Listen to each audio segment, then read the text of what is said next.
everybody, and welcome back to the Finding Wendy podcast. And so with this podcast, we're going to be diving deep into wellness, resilience, and what it means to truly show up for ourselves. So I'm your host, Wendy, and this is episode 22, titled Stolen Focus. Can we ever pay attention ever again? So today I wanted to do something a little different, a blend of reflection, update, and a look at the chaos of modern life. So from my ongoing Ozempic journey and recent conversations with my health team to the books and podcasts I've been loving, and just basically a lot to share. And at the heart of it is something I think we've all been feeling right now, distraction. So let's talk about it.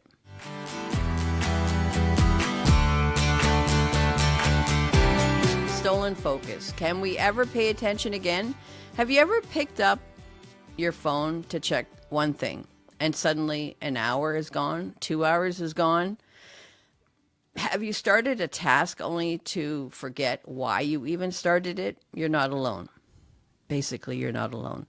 So Johann Hari has written a wonderfully powerful book called Stolen Focus: Why You Can't Pay Attention and How to Think Deeply Again.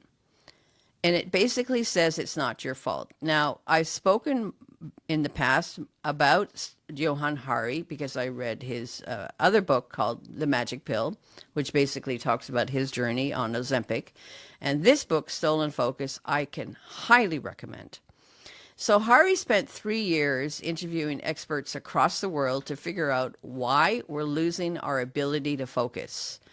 It's not just screen time. It's a full-blown crisis driven by big tech, fragmented multitasking culture, poor sleep, pollution, ultra-processed food, and even the way we eat and live. And yes, our own habits play a role too.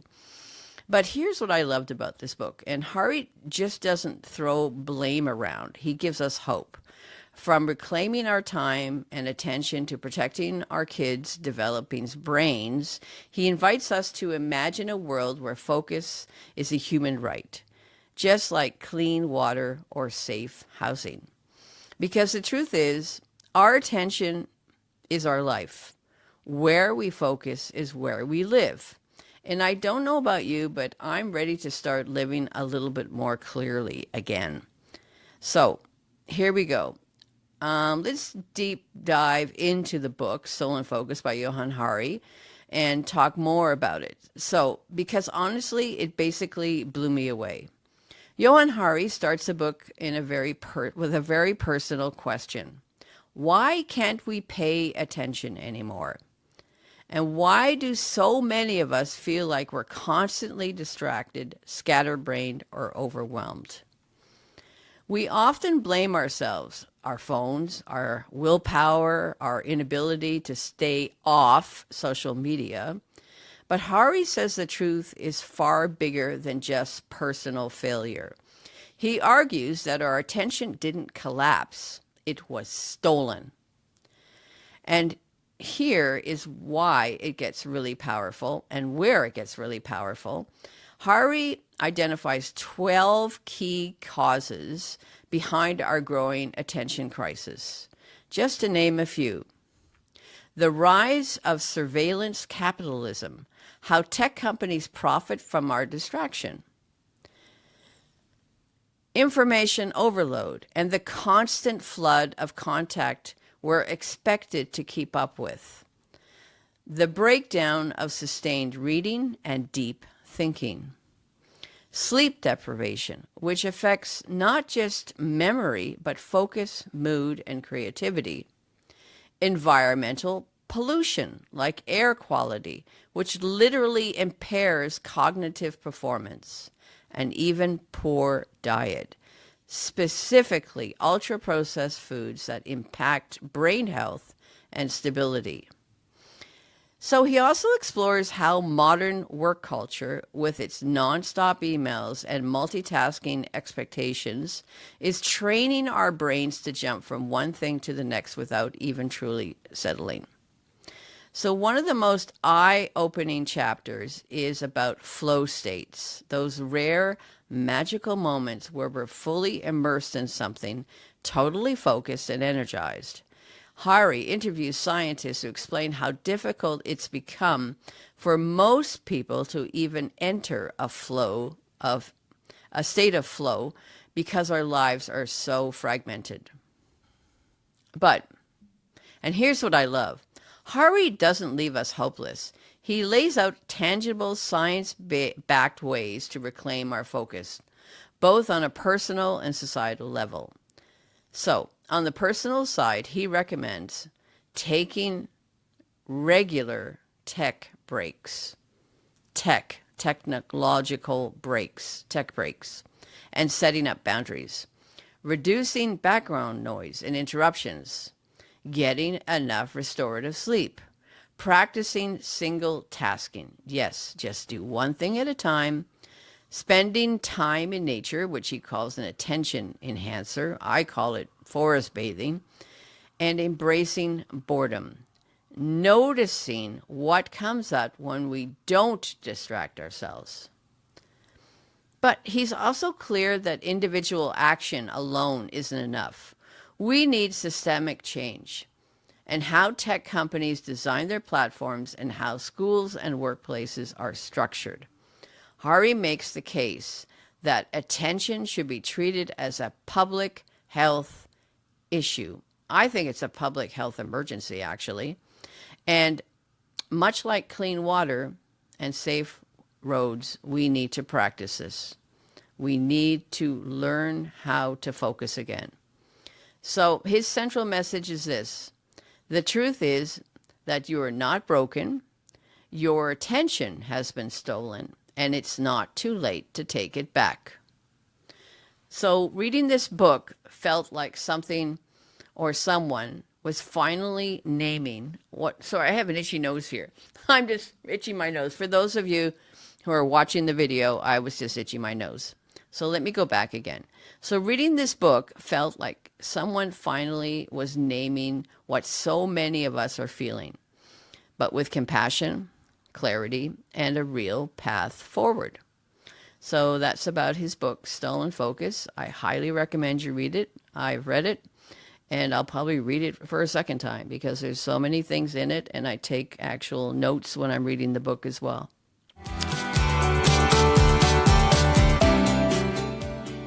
So, this next segment, I wanted to talk about my personal Ozempic journey.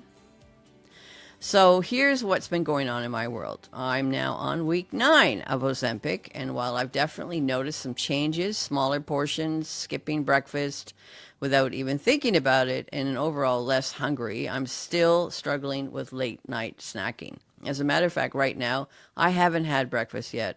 It's 11:30 in the morning, and all I've had is 1 cup of coffee, and I'm not hungry. So that's great. But I still have issues with late night snacking. And so last week I met up with my nutritionist, Lauren, at Mount Sinai Hospital, and we talked about the emotional triggers behind that nighttime eating. So I'm still at the lowest dose as of the day before yesterday, but she suggested that I speak to my doctor. And so now I'm officially on a higher dose of 0.5. So I'm not hungry, and I'm not hungry today, and let's maybe hope that this will help. But the cost is a real issue. And at a full dosage, which is 2.4 milligrams of Ozempic, it's about $450 a month. Still incredibly cheaper, much cheaper than what most people pay in the U.S., but whether it's Ozempic or Wegovy, it's still a lot of money. It's frustrating that something that's so helpful isn't easily accessible to everyone. Lauren also encouraged me to look into therapy or counseling to help manage emotional eating. She shared with me a great handout called Ways to Nurture Yourself, Simple Things to Do That Don't Involve Food. So here are a few simple things to think about or do. Download some music, snuggle with a cozy blanket, walk in the park, color or sketch, visit the art gallery, which you cannot do at 10 o'clock at night. Google your favorite comedian, buy yourself flowers.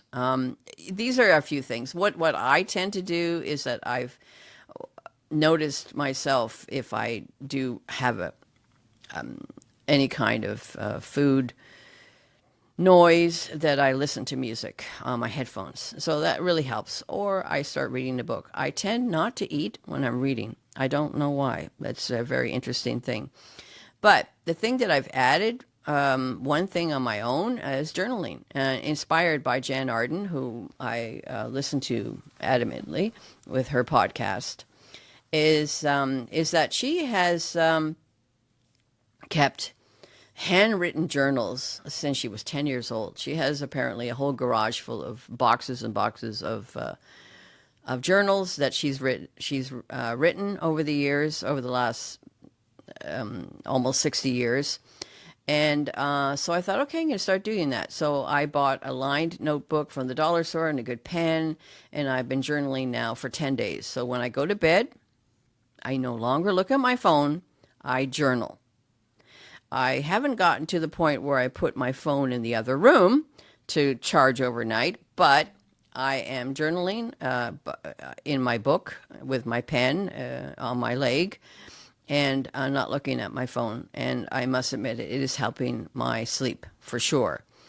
And it's helping me reflect on my habits, my emotions, food choices. I've been brutally honest in it, and I know nobody's going to read it.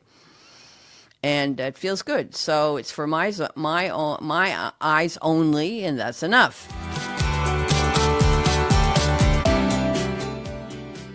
So let's move on to the next segment. It's called my weekly Ozempic and Ontario obesity coverage update. So this weekly segment is about the GLP-1 news in Canada and the U.S., and so here is what was making headlines over the last 2 weeks. Connecticut's bold move. The state passed legislation that could allow it to produce generic Ozempic and Wegovy, potentially slashing Medicaid costs and pushing for lower national prices. So related to that, in Canada, in 2026, they're also going to be allowing generic Ozempic and Wegovy in Canada as well. So that hopefully will bring down the price. Eli Lilly's expansion, the pharmaceutical giant, is positioning itself to dominate the obesity space with a new oral version of tirzepatide, Mounjaro, which is expected in 2026. And safety concerns. Agencies in the UK and Germany are investigating reports of acute pancreatitis linked to GLP-1 drugs. While rare, these events have led to updated FDA warning labels. About microdosing trend, the off-label trend of microdosing GLP-1 is growing in the UK and the US. But health experts still warn we still don't have enough data on safety or effectiveness. And we have new competition from China. Chinese companies are entering now the GLP-1 race with compounds like enoculitide, which showed significant weight loss in trials, raising the bar for global competition. And the Canadian news, the University of Toronto flagged a smaller increase of macular degeneration risk for long-term users, still rare. And U.S. telehealth company Hims & Hers plans to launch generic semaglutide in Canada, aiming to reduce costs and expand access. So what does this mean? Generics are on the horizon. More options and lower costs could be coming, but safety must remain top of mind. Always speak with your doctor if you want to start on any GLP-1 drugs. So the next segment I wanted to talk about is podcasts. So podcast picks that I love and listen to. And so let's shift gears and talk about something that feeds my soul, other podcasts I love. So top of my list is the Jan Arden podcast. Jan interviews incredible guests, authors, politicians, game changers. She's smart, she's warm, she's funny, she's hilarious, and she's my go-to. Also who I follow is On the Pen, Dave Knapp, which covers the U.S. updates on the GLP-1 and the obesity medication landscape. Then there's Wiser Than Me with Julia Louis-Dreyfus, where she interviews older, wiser women with incredible life experiences. Finally, a podcast that celebrates voices over 60, because the podcast world is basically geared towards millennials in general, but for our senior citizens, there's not a lot out there. And if you want some fun, fearless things, podcast, check out Senior Bitches with Mary Jo Eustons, a fellow Torontonian living in LA with a bold voice, interviewing amazing guests with humor and heart, mostly women in their senior years. And lastly, I started listening to Adriana Trigiani's podcast. She's a best-selling podcast, best-selling author, and her new book, A View from Lake Como, just came out. Her podcast is full of heart, humor, and insights, and she's a brilliant woman doing amazing things. So that's it for episode 22 in the Finding Wendy podcast. We talked about reclaiming our focus, reflecting on our wellness journeys, and staying informed in a fast-changing world. So remember, our attention is where our lives unfold. So let's protect it and protect ourselves in the process. So if you've enjoyed this episode, please subscribe. Please leave a review or leave a voicemail message. I do have a podcast channel, which is called Finding Wendy Pod. And you can leave your comments there as well. And you can also leave me a donation. So if you think this podcast is fun, these podcasts are not free. They cost me money to produce. So if you want to help out, you can also make a donation on my Finding Wendy podcast website. And the donation is through a platform called Buy Me a Coffee. It's very simple. Just click on the link, Buy Me a Coffee, and you can donate there if you want to help me out with the costs of producing these podcasts. So that's it for now, and thanks so much for joining me today. And next time for episode 23, we'll see what we're going to talk about, but hopefully you can share the podcast with your friends, and we'll see you next time. Bye-bye for now.